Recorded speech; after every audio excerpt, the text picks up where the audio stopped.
It is tomato season. I'm harvesting like a crazy person. I got tomatoes everywhere.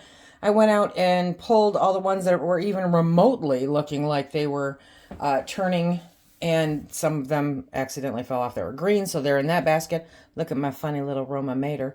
So today I thought I would take this opportunity to talk with you all about the who's, what's, and wherefore of tomatoes. Hello, everybody. Welcome to SuttonsDaze. If you're new here, my name is Lisa, and we are all about pantry preparedness. And today we're going to chat about tomatoes, because tomatoes is what a lot of people are talking about because it is the season, right? I went out and harvested all those tomatoes, and all the ones that were ready and ripe, I am now in the throes of processing. This to me is almost a meditative process. I really don't have room in my freezer to freeze them and then skin them. So I'm doing it this way. I cord them and then I put them into the food processor and beat them up. I heated them up a bit, and now I am running them through my cone sieve. This is they still sell them, but this is an old cone sieve, and I absolutely adore it. It allows me to make the most of my tomato process. So I'm going to be doing a batch of spaghetti sauce, pasta sauce, and that is the goal for this morning, using all of the ripe tomatoes. Now, when it comes to canning tomatoes, there are a lot of discussions regarding time, regarding whether or not to take the skins off, regarding acid. We tried to discuss this a little bit on Monday Night Live, but I know a lot of folks don't watch the live show. I get it. And this is one that went a little off the rails. So I thought I would recap all of the important information that we discussed. So first, yes, you do have to take the skins off. You will not enjoy the texture. It does not pulverize them completely, you know. And the cool part is that you can then take the skins and you can dehydrate them if you are so inclined, and you have tomato powder, so that literally nothing goes to waste. It's a beautiful process. I love it. Now, yes, take the skins off. The easiest way to deal with this, as I said, is to either do like I'm doing, pull them from the garden, core them, wash them, core them, and then pulverize them in the food processor and then run them through something like the cone sieve here, okay?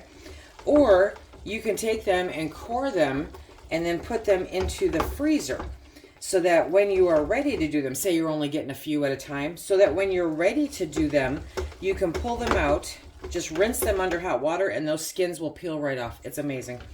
Absolutely incredible. That is a huge time saver. I find this to be rather meditative, so I'm enjoying myself, and I get a chance to talk with you. Now, the next big question is, let's talk about acid. Because we seem to have to do this every year. I don't personally care what your grandmother did. I really don't. Because Grandma had different soil and different tomatoes. Because, at least here in the U.S., the public at large has stated that they don't want acidic tomatoes. They want sweet tomatoes. They have been breeding the acid out of these tomatoes for quite a long time now. There is no way to be sure of what the acidity is in these tomatoes, because literally two tomatoes from the same vine could have a different acidity level. That's not something you want to mess with, because water bathing, steam canning, depends on the acid. Okay, so why can't I pressure can them? Because the times and things that were tested as far as the pressure canning goes were tested with the acid added to them. They didn't test them without the acid. So there is no documented information on how long you need to can these at what pressure to make sure that they're safe when you pressure can them without acid. I've always done it this way, and I'm still alive today. There's nothing I can say to that. I'm quite honestly very tired of having that conversation. If you choose to play Russian roulette with your family, then there's nothing that I can do about that, okay? I'm here to provide, that was my commitment. That was my commitment to all of you, to provide you with as much safe, tested information as possible to help prevent any possible problems, okay? But we've always done it this way. I know. And, you know, I don't know what to tell you. Literally, the soil is completely different than your mother's, your grandmother's, your great-grandmother's soil.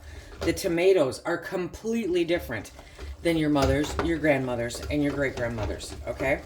So you are comparing apples to oranges and expecting to get the same results, and it doesn't work that way.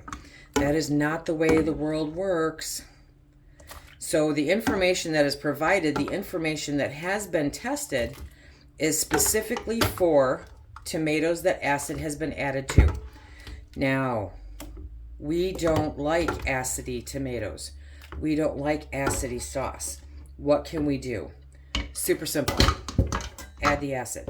Whether that is lemon juice, and I understand, I'm not one of these people, so I don't totally get it, but some people have very sensitive taste buds, and they can taste the lemon when they add that little bit of lemon juice to the tomato sauce. I do not. However, if the taste of lemon is an issue for you, then you can add citric acid. There's information in the links that I provide down below about the substitute for citric acid and the different processing, okay? And that's not a problem. You can do that.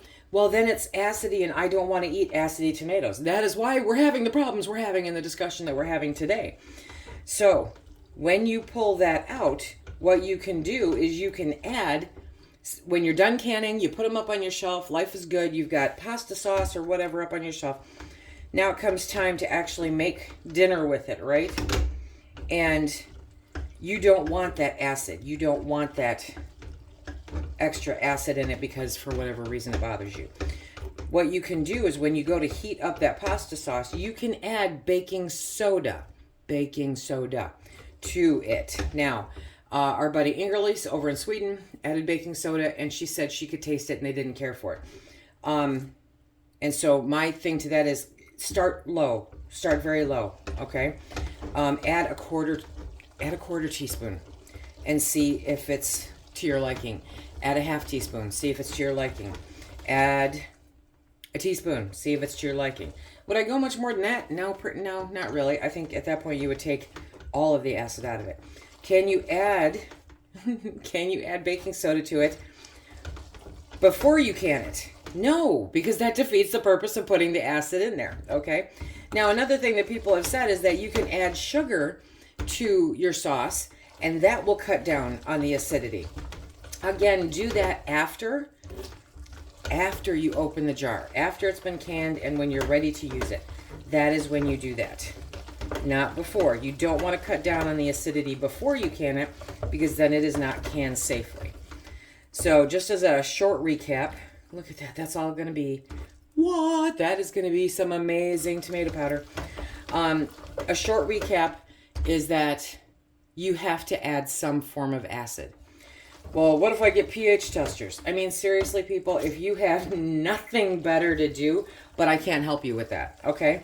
I don't see the point in that. I think it's, quite honestly, utterly ridiculous.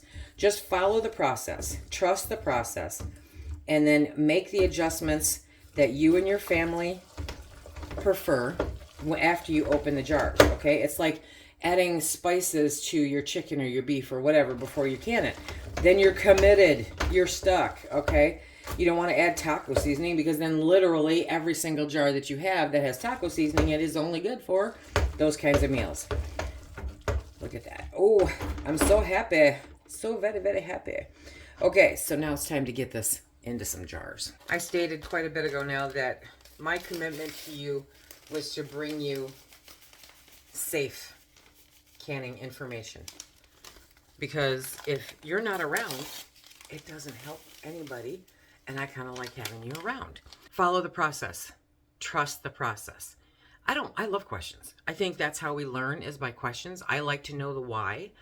And this is just a matter of the information that was provided to us was tested with acid, whether it's water bath, steam can, or pressure can. There is no recorded safe information for pressure canning tomatoes without the acidity, because it's not the same time as with the acidity.